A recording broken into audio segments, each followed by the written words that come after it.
एक समय की बात है, माता लक्ष्मी ने भगवान विष्णु से पूछा, हे नाथ, आप तो तीनों लोकों के स्वामी हैं, आपकी तीनों लोकों में पूजा होती है, सभी आपकी कृपा पाने के लिए उत्सुक रहते हैं, फिर भी आप इस तुलसी के पौधे की पूजा क्यों करते हैं? इसे रोजाना जल क्यों चढ़ाते हैं? मैं इस तुलसी के पौधे को जल चढ़ाने का महत्व जानना चाहती हूँ। माता लक्ष्मी की बात सुनकर भगवान विष्णु ने कहा, हे देवी, तुलसी साक्षात लक्ष्मी का ही रूप है। तुलसी की रोजाना पूजा करने के कई फायदे हैं और तुलसी को जल चढ़ाने मात्र से ही मनुष्य के कई पाप नष्ट हो जाते हैं। तुलसी को जल देने का महत्व बताते हुए पहले मैं तुम्हें एक बहुत ही पवित्र कथा सुनाता हूँ। इस कथा के माध्यम से तुम्हें तुम्हारे इन प्रश्नों के उत्तर मिल जाएंगे। इसलिए देवी, आप इस कथा को बड़े ही ध्यान से सुनना।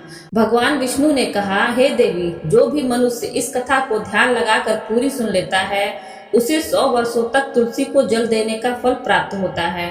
माता लक्ष्मी ने कहा, स्वामी, मैं इस कथा को बड़े ही ध्यान से सुनूंगी, आप मुझे इस पवित्र कथा को सुनाना प्रारंभ कीजिए। भगवान विष्णु ने कहा, देवी, बहुत समय पहले की बात है, किसी नगर में एक ब्राह्मण रहता था। उसका जन्म तो ब्राह्मण कुल में हुआ, लेकिन उसके कर्म नीच प्रवृत्ति के थे। वह ब्राह्मण हमेशा ही झूठ बोलता था और गलत तरीके से पैसा कमाता था। उसका मन हमेशा ही बुरे कर्मों में ही लगा रहता था। वह सदैव ही जुआ, वेश्यावृत्ति और चोरी में ही लगा रहता था। वह अपने जीवन में कभी भी पुण्य के काम नहीं किए और शास्त्रों का अध्ययन नहीं किया। ब्राह्मण होते हुए भी कभी पूजा पाठ नहीं किया। सदैव ही उसका मन दूसरों के धन पर लगा रहता था और वह दिन में जो भी धन कमाता उसे रात्रि में जुआ और वेश्यावृत्ति में उड़ा दिया करता था। इस तरह वह ब्राह्मण अपने जीवन को पाप कर्मों में ही गुजार रहा था। उसने अपने मुख से कभी भगवान का नाम भी नहीं लिया और ना ही कभी देवी देवताओं का पूजन किया। इस प्रकार से पाप करते हुए उसे कई वर्ष बीत गए। फिर वह ब्राह्मण कुछ खरीदारी करने के लिए एक नगरी में जा पहुंचता है। उस नगरी के पास में गंगा नदी बहती है और उस नदी में स्नान करने के लिए दूर दूर से लोग आया करते थे। फिर वह ब्राह्मण गंगा जी के किनारे एक आश्रम में ठहरता है। उस आश्रम में अनेक विद्वान ब्राह्मण प्रतिदिन पुराणों का पाठ तथा भगवान की भक्ति में लीन रहते थे। वह ब्राह्मण भी ढोंग करता हुआ उसी पर उसके साथ रुक गया और उन ब्राह्मणों के साथ रहकर उसे भी भगवान का नाम लेने का अवसर मिल रहा था। वह उसी स्थान पर कुछ दिनों के लिए रुका। फिर वहां पर आए हुए लोगों ने गायों का पूजन करके ब्राह्मणों को भोजन कराया, तो उस ब्राह्मण ने भी उनके साथ बैठकर भोजन किया और भगवान का प्रसाद ग्रहण किया। वहीं पर उस आश्रम में एक तुलसी का पौधा था। वह ब्राह्मण जाने अनजाने में उस तुलसी के पौधे में पानी डालता था। उसके मन में कोई विचार नहीं था कि वह क्या कर रहा है। वह प्रतिदिन सुबह उठकर बाल्टी में पानी लेकर तुलसी के पौधे में डालता था। यह उसका रोजाना का नियम बन गया। फिर एक दिन की बात है, वह आश्रम में सोया हुआ था। तभी अचानक उसके पास एक काला सर्प आया और उस काले सर्प ने उसे नींद में ही डस लिया और थोड़ी ही देर में उस ब्राह्मण की नींद में ही मृत्यु हो गई। और जब सुबह दूसरे ब्राह्मणों ने उसे इस अवस्था में देखा तो उन्होंने उसके मुख में तुलसी पत्र और तुलसी का जल डाल दिया। फिर उन ब्राह्मणों को पता चला कि उसकी तो मृत्यु हो गई है। तब वहां पर यमदूत आते हैं और उस ब्राह्मण को पकड़कर यमलोक ले जाने लगते हैं। रास्ते में जाते हुए वह ब्राह्मण विलाप करने लगा और यमदूतों से कहने लगा, हे यमदूतों, मुझे कहाँ ले जा रहे हो और मेरी मृत्यु किस कारण से हुई है?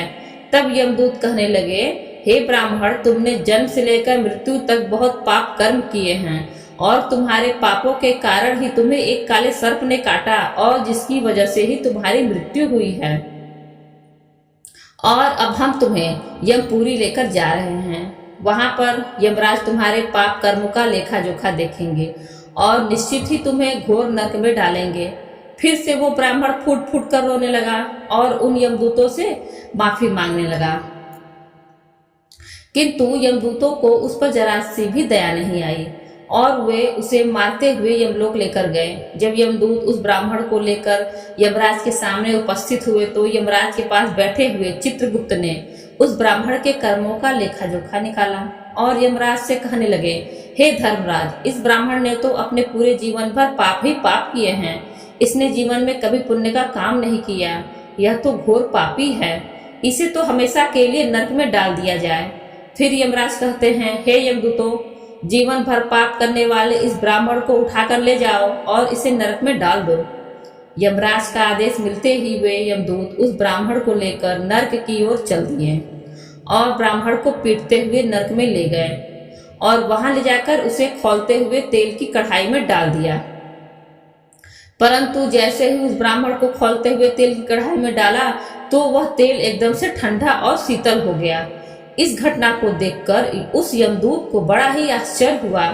ऐसा उसके साथ पहले कभी नहीं हुआ था। उस यमदूत ने कितने ही पापियों को उस तेल की कढ़ाई में डाला था और वे सभी उस खौलते हुए तेल में गिरकर छटपटाने लगते थे, लेकिन जैसे ही उस ब्राह्मण को गर्म तेल की कढ़ाई में गिरा तो वह तेल अचानक से शांत और शीतल हो गया। इस आश्चर्यजनक घटना को देखकर वह यमदूत जल्दी से दौड़ता हुआ यमराज के पास पहुंचा। यमदूत को देखकर यमराज ने कहा, हे यमदूत, क्या बात है, तुम इतने घबराए हुए क्यों लग रहे हो? फिर वह यमदूत कहता है, हे धर्मराज, आपने जिस ब्राह्मण को नरक में डालने के लिए कहा था, मैंने जैसे ही उसे खौलते हुए तेल की कढ़ाई में डाला तो वह उस भट्टी की अग्नि बुझ गई और वह खौलता हुआ तेल भी बिल्कुल ठंडा हो गया। फिर यमराज कहते हैं, हे यमदूत, यह तो बड़ी ही विचित्र घटना है। ऐसा तो पहले कभी नहीं हुआ था। यमराज विचार कर ही रहे थे कि तभी वहां पर नारद मुनि प्रकट होते हैं। नारद मुनि को देखकर यमराज अत्यंत प्रसन्न होते हैं और उन्हें प्रणाम करते हैं और उनका स्वागत करते हैं। फिर यमराज नारद मुनि से कहते हैं, मुनिवर, आप उचित समय पर आए हैं। हमने आज और अभी एक अत्यंत पापी ब्राह्मण को नरक में गिराया है, किंतु उसके गिरते ही नरक की अग्नि ठंडी पड़ चुकी और खोलता हुआ तेल भी शीतल हो गया। तब नारद मुनि ने यमराज से कहा, हे धर्मराज, आपने जिस ब्राह्मण को नरक में डाला है वह नरक में डालने योग्य नहीं है, क्योंकि उस ब्राह्मण के द्वारा अनजाने में ही ऐसा कर्म हुआ है जो नरक का नाश करने वाला है। जो मनुष्य पुण्य कर्म करने वाले लोगों की संगति करता है उसे उनके पुण्यों का भाग जरूर मिलता है, और यह ब्राह्मण तो कई दिनों तक भगवान के भक्तों के साथ रहा है। इस ब्राह्मण ने आश्रम में रहते हुए रोजाना तुलसी में जल डाला है, इसलिए यह ब्राह्मण बड़ा पुण्य आत्मा बन गया है और इसके सारे पाप नष्ट हो गए हैं। यह ब्राह्मण अब स्वर्ग लोक में जाने का अधिकारी बन गया है। इस ब्राह्मण ने अनजाने में ही इतना पुण्य कमाया है जो कई जन्मों तक मनुष्य को प्राप्त नहीं होता है। इसलिए हे धर्मराज, आप इस ब्राह्मण को नरक में ना डालो और इसके पापों के लिए केवल इतना दंड दो, इसको सभी नरकों का दर्शन कराओ। नारद मुनि की बात सुनकर यमराज बहुत ही खुश होते हैं और उस ब्राह्मण को नरक से निकाल कर लाते हैं और अपने यमदूतों से कहते हैं, हे यमदूतों, इस ब्राह्मण को ले जाओ और संपूर्ण नरकों का दर्शन कराओ। फिर यमदूत उस ब्राह्मण को लेकर जाते हैं और संपूर्ण नरकों का दर्शन कराते हैं। भगवान विष्णु ने कहा, देवी, इस प्रकार से यमदूत उस ब्राह्मण को संपूर्ण नरकों का दर्शन कराते हैं और उसे यक्ष लोक में ले जाते हैं और फिर वह ब्राह्मण एक यक्ष बन जाता है। भगवान विष्णु कहते हैं, हे देवी, वनस्पति नाम तुलसी, मास नाम कार्तिक, तिथि नाम एकादशी। देवी, वनस्पतियों में मुझे तुलसी प्रिय है, मास में कार्तिक मास और तिथि में एकादशी प्रिय है। इसलिए जो मनुष्य रोजाना तुलसी की पूजा पाठ करता है और तुलसी को जल देता है वो मनुष्य मुझे सबसे अधिक प्रिय है। उस मनुष्य की कभी भी दुर्गति नहीं होती है और वह मनुष्य कभी नरक में नहीं गिरता है। जिन घरों में तुलसी का पौधा सदैव ही हरा भरा रहता है उस घर में सुख शांति और समृद्धि बनी रहती है। भगवान विष्णु कहते हैं, हे देवी, मेरी पूजा में और मुझे चढ़ाए जाने वाले भोग में तुलसी के पत्र अवश्य होने चाहिए, क्योंकि तुलसी पत्र के बिना मैं किसी भी प्रकार का भोग स्वीकार नहीं करता हूँ। इसलिए प्रत्येक घर में तुलसी का पौधा अवश्य होना चाहिए। अगर आपके घर में तुलसी का पौधा है तो सुख शांति और समृद्धि के लिए तुलसी को चुनरी अवश्य चढ़ानी चाहिए। और हमेशा ध्यान रखें कि तुलसी का पौधा चुनरी के बिना अधूरा होता है। तुलसी केवल एक पौधा ही नहीं बल्कि वह एक देवी है, मेरी अर्थात विष्णु की पत्नी है। इसलिए तुलसी को चुनरी अवश्य ही चढ़ानी चाहिए।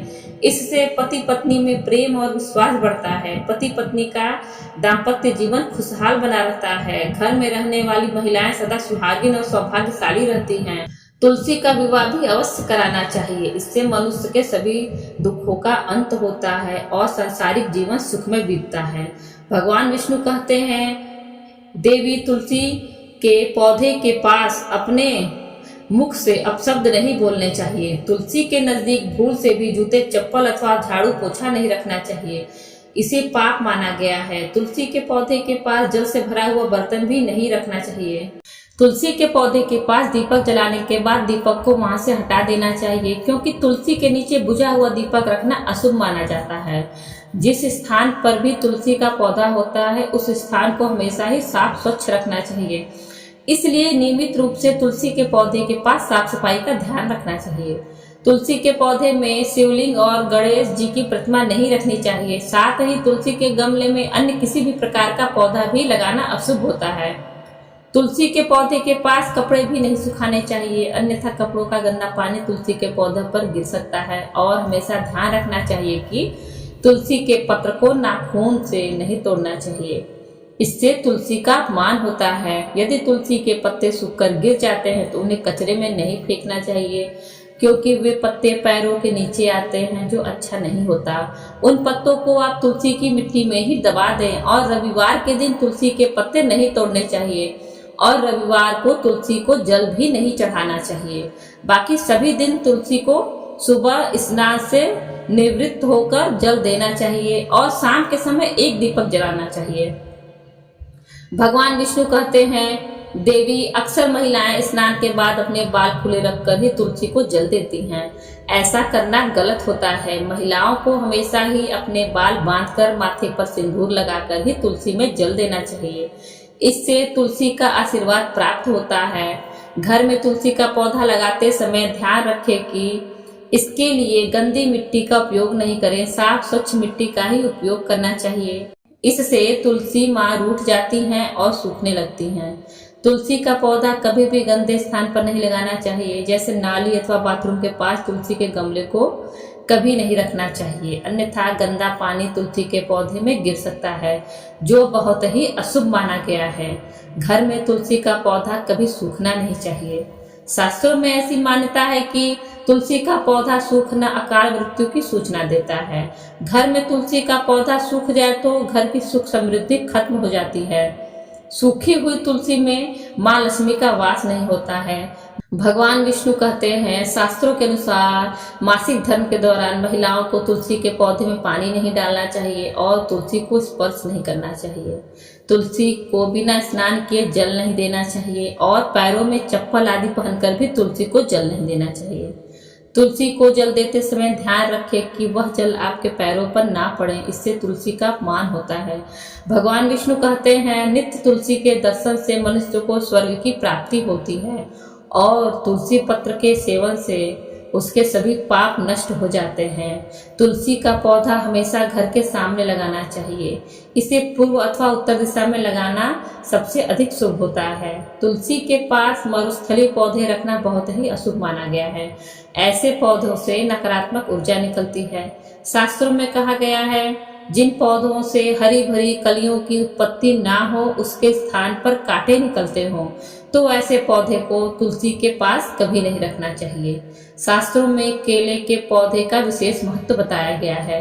अगर तुलसी के पास केले का पौधा लगा देते हैं तो कई गुना अधिक लाभ प्राप्त होते हैं। केले के पौधे में देवी स्वयं मेरा वास होता है। इसे तुलसी के पास लगाने से घर में सुख समृद्धि आती है। तुलसी के पौधे में शालिग्राम भी अवश्य रखना चाहिए। तुलसी के गमले में शालिग्राम रखने से तुलसी का और भी अधिक शुभ प्रभाव आपको देखने को मिलेगा। शालिग्राम मेरा ही निराकार रूप है। यह काले रंग का पत्थर होता है जिसे विलक्षण और मूल्यवान माना गया है। इसे अगर तुलसी के गमले में रखेंगे तो आपके घर में संपूर्ण नकारात्मक ऊर्जा नष्ट हो जाएगी। घर में केवल एक ही शालिग्राम की पूजा करनी चाहिए। भगवान विष्णु कहते हैं, देवी मेरी मूर्ति से कई ज्यादा उत्तम होता है कि शालिग्राम की पूजा करना। शालिग्राम को चंदन लगाकर उस पर एक तुलसी पत्र रखना चाहिए। प्रतिदिन शालिग्राम को पंचामृत से स्नान कराना चाहिए। ऐसा करने से मनुष्य के सभी जन्मों के पाप नष्ट होते हैं। शालिग्राम सकारात्मक और सात्विकता का प्रतीक होता है। इस प्रकार भगवान विष्णु ने माता लक्ष्मी को तुलसी के पौधे को जल देने का महत्व बताया और घर में तुलसी का पौधा लगाने के सभी नियम बताए। वीडियो में बस इतना ही। दोस्तों, इसी तरह के वीडियो देखने के लिए हमारे चैनल हिंदी कहानी नई पुरानी को सब्सक्राइब करें, ज्यादा से ज्यादा मित्रों के साथ शेयर करें और बेल आइकन दबाना ना भूलें, जिससे आगे आने वाली वीडियो की नोटिफिकेशन आपको सबसे पहले मिल सके। धन्यवाद।